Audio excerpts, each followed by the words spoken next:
Magandang araw mga kaibigan.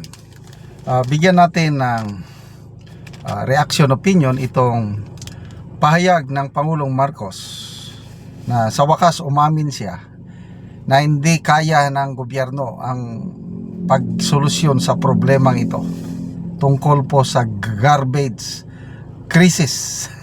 Naglipa na ang basura. Okay, update lang po tayo. Ang Brave 14 Marines na fund drive sa GCash natin, nakaipon na po tayo ng 86,500 as of now. Bukas makalawa, hoping na madagdagan ito, makaabot ng 100,000 ipadala natin sa Brave 14 Marines sa kanilang account. So all in all, ang unang napadala na natin is 470,000 pesos plus 100 bukas makalawa. So total, meron na tayong 570,000 pesos na naitulong sa Brave 14 Marines. So ito po ang GCash number natin, 0966-265-8480. Ivan Henry Sibog ang pangalan. Okay, bukas makalawa, lalabas na naman ang panibagong warrant of arrest nila. Kailangan nilang magpiyansa, plus kailangan din makapadala tayo ng suporta sa kanilang pamilya. So wag nating sayangin yung kanilang kabayanihan, yung kanilang reject ang 25 million offer bawat isa sa kanila. So ito ang isukli natin, magtulong-tulungan tayo na masustain ang kanilang pampiyansa. Okay, ito po ang sabi ng Pangulo sa tungkol sa problema ng basura sa Pilipinas. Umamin, hindi po kakayanin ng gobyerno, sabi niya. Ito ang ginit ni Pangulong Marcos Jr. sa gitna ng problema sa basura, kasunod ng tuni-tuniladang basurang bumara sa ilang daluyan ng tubig sa Metro Manila. Ayon sa Pangulo, hindi sapat ang patuloy na paglilinis ng pamahalaan kung magiging pabaya naman ang ilan sa wastong pagtatapon ng basura. Sabi niya, hindi po kakayanin ng gobyerno na magtrabaho pero ang ating mga kababayan ay pabaya ng pabaya, tapos magtuturo kung sino ang may kasalanan. Nanawagan ang Pangulo sa publiko at mga lokal na pamahalaan na makiisa sa wastong waste disposal upang hindi muling maipon ang basura at bumara sa mga daluyan ng tubig. So, hindi daw kakayanin? I don't think so. It's just a matter of political will, leadership. Example, Davao City. May nakita kong post kanina. Ipinakita ang kaibahan, mga waterways, mga ilog ng Davao, malinis na malinis. Samantala, Metro Manila and other areas, ang dumi. Why? Because of leadership. Baguio City.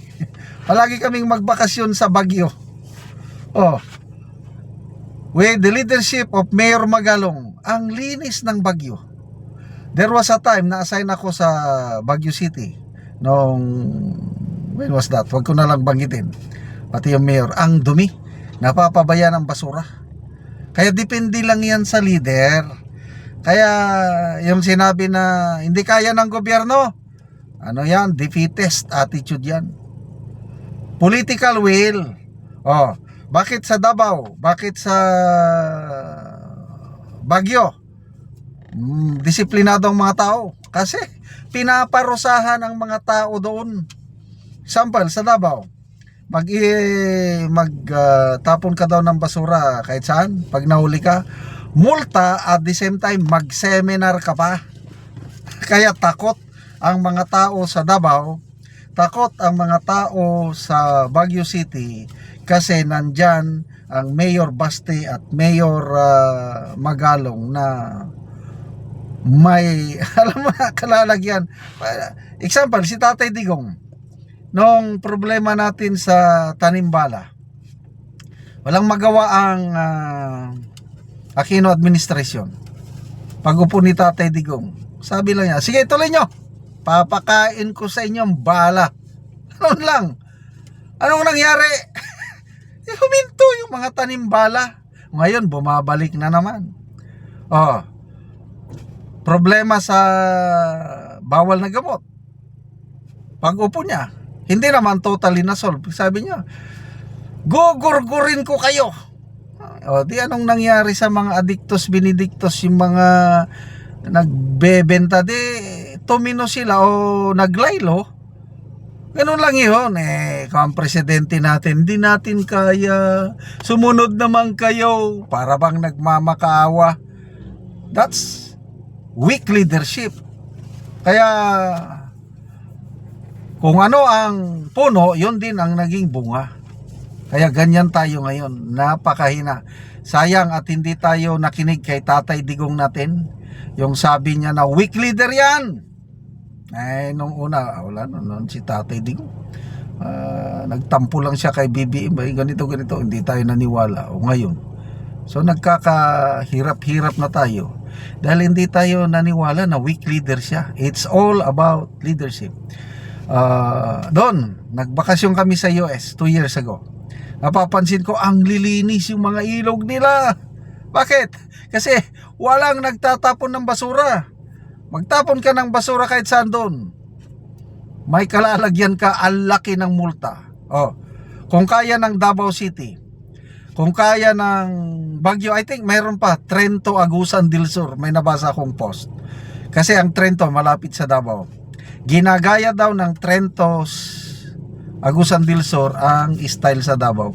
Kaya wala ring basura sa ano. So it's just a matter of leadership from the President, DILG. Kontrolado nyo, may power kayo over local governments. Bakit hindi nyo igiit na disiplina ng mga tao? Sabi nyo lang, hindi natin kaya. Kahit anong gawin namin kayo, hindi naman kayo sumunod. Ganun lang. Wala, talagang walang mangyayari sa gobyernong ito with this kind of leadership. Sayang, nabudol talaga tayo. Akala natin like father, like son. Ang hina talaga ang leader nito.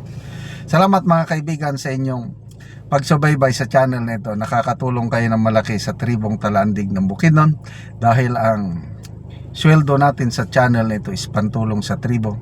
Namimigay tayo ng libreng yero at pako para makapagpatayo sila ng mas maayos na tirahan. Panoorin nyo ang video na ito. Ako dire sa gipatindog nga balay ni Dondon Dadaw nga taga Barangay Masimag, Tagbak, Talakag, Bukidnon. So muna ni siya ang natabangan o gero. So muna gid ni ang gitabang nga yero nga iyang nanggi atop. So muna ni ang gitabang nga yero nga napulo ka utso. So ilan na gyud nga giatop kay tungod lagi kay kaulanan naman sila. Nga sige magkaulan din ni sa amoa. So ilan na gyud gidali gi atop ang gitabang nga yero. Tungod kay ang atop ani sa una silupin ra gyud. So mo na ni ang gitangtang nga ilang atop nga silupin lang nga gipulian sa sin nga gitabang. So atong makita nga maayo na gid ang ilang atop tungod sa tabang nga yero. Una, salamat sa Ginoo og sa naginabang sa sin. Napulian na gyud ang trapal og silupin nga among giatop na nainabangan na gyud mi og sin. Napulian na gyud. Wala na nabidyoan og wala na nabidyoan pag kuan sa sin kay gat ulan na naman so among gitaod na. So pag kuan ninyo ani sa inyong pag-atop wala na mo naghulat nga makaanhi pa ko para nga kuan i-video kun dili nagdali na gyud mo tungod kay sige og kaulan. Kay magapok man ang kuan. Oo. Kahoy. So magapok ang inyong kahoy. So pila ka bulan nga ay mo nakaatop sa inyong gipatindog nga balay? Mga duwa. Mga duwa man to kay silupin ra og trapal ang kuan. So ang trapal og ang silupin diretso ra gyud nga nadaot ngayon yung giatop. Kay na kuan naman mga kuan na baboslo na. Boslot na. So karon nga natagaan mo og sin dili na gyud mo gaulanan. Dili na gyud. Dako ni nga tabang sa amo kaning sin nga dili na mi gaulanan. So salamat kaayo. Oh, salamat.